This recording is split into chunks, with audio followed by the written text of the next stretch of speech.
All right, CSS man, I was in my office trying to get some work done, and I got yet another text from my mother up in Port St. Lucie on how to work the panel.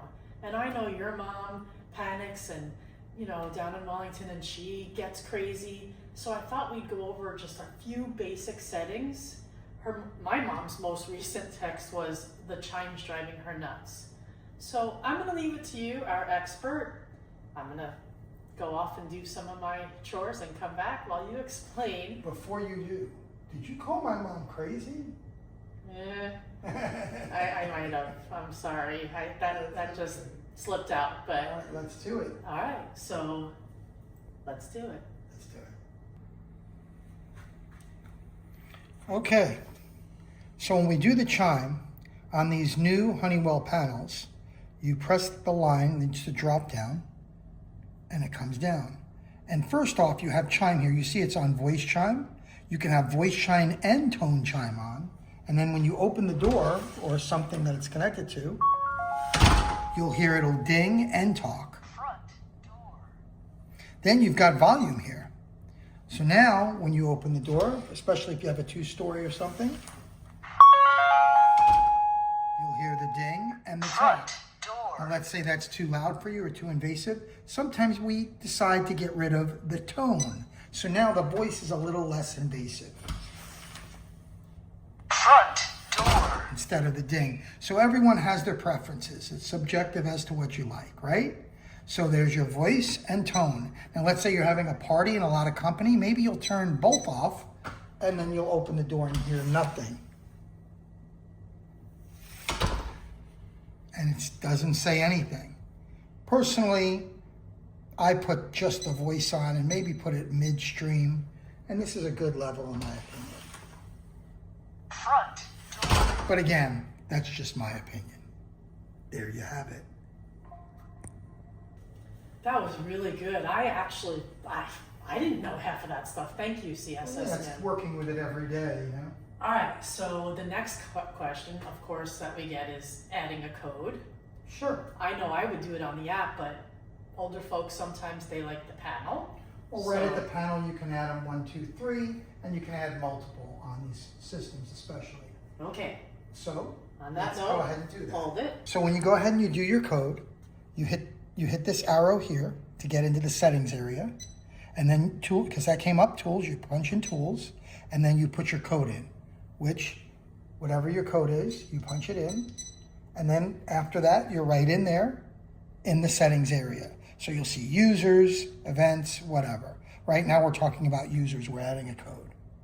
So you hit the users, and you'll see here that you can name different people, and you can hit add new, and then you put username, and then we hit the back arrow, and we say we're gonna give the cleaning girl a code. So we put guest maybe, and we save that guest code, save.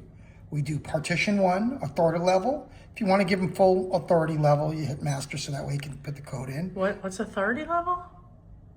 The level of authority on the keypad. Well, what does that mean in terms of? Of what they can access and everything else. It's pretty much, turning off an alarm is pretty much the high access to begin with. Gotcha. So authority level master, and then you hit user code. And then let's say we do 1, 2, 3, 4. And then down here you have a save, don't miss that.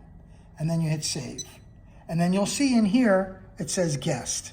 So now we hit back and then back, we're in the beginning. And then you tell your cleaning girl, when you come, I'll let you in with my automatic lock. And you unlock the door. She can come in and disarm her code or whatever. Hit disarm. So you turn the alarm off, it would say disarm alarm, you hit disarm and your code. Just like if she was to leave, she'd hit arm away. And then the 1, 2, 3, 4, and then an alarm away. And you can add multiple codes, many, many, many codes. You're making it feel like I should have a cleaning lady or a cleaning man. That was just an example. You're not getting a cleaning lady. Aw. You guys stay safe and secure. Well, I'm back because somebody texted us, which, we love those text messages, right? It's an easy way to communicate. But they changed their Wi-Fi code, and now they think they're afraid that their panel won't communicate, even though it has cellular backup, even though I reassured them. So I thought maybe we could show that as our third and final segment for this video. Absolutely. Let's get to it and show them how to do it. I'll be back. Well, here we are. Let's go ahead and change the Wi-Fi password. So the system, as we discussed earlier, has Wi-Fi and it has cellular. So even if you don't have Wi-Fi, it'll still work just fine, but we use cellular or the Wi-Fi. One of them is a backup at all times. So when we want to change that, we go into the settings area. So we go to here, you hit your arrow once again, you hit tools, and then you have to put your code in. So we don't want you to see the code, but you put your own code in. Because this really is our working system that we love. Actually, let's start over. We have the new code in there. You ready? All right, so we're going to show you how to use the keypad and put in a new Wi-Fi password. So you can see it has Wi-Fi and it also has cellular. You don't need cellular and Wi-Fi, absolutely, but the Wi-Fi is a backup, so we like to have it on there just in case. So to do that, once again, you start with the arrow, you hit the arrow, you hit tools, and then you hit The guest code that we just created. And then we're in the section that we need to be in. You'll see users, which is where we did, put in an additional user. Events, this is where you see events that may have happened. And then the Wi-Fi settings. So you go here to Wi-Fi settings and you would scan for network.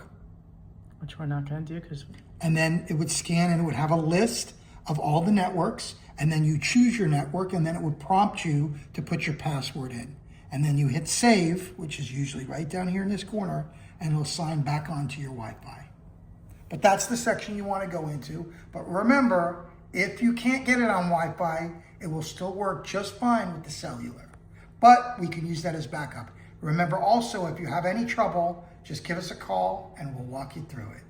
Wow, I feel like we accomplished a lot of education on this panel today. Yeah. I've learned some things that I didn't know before.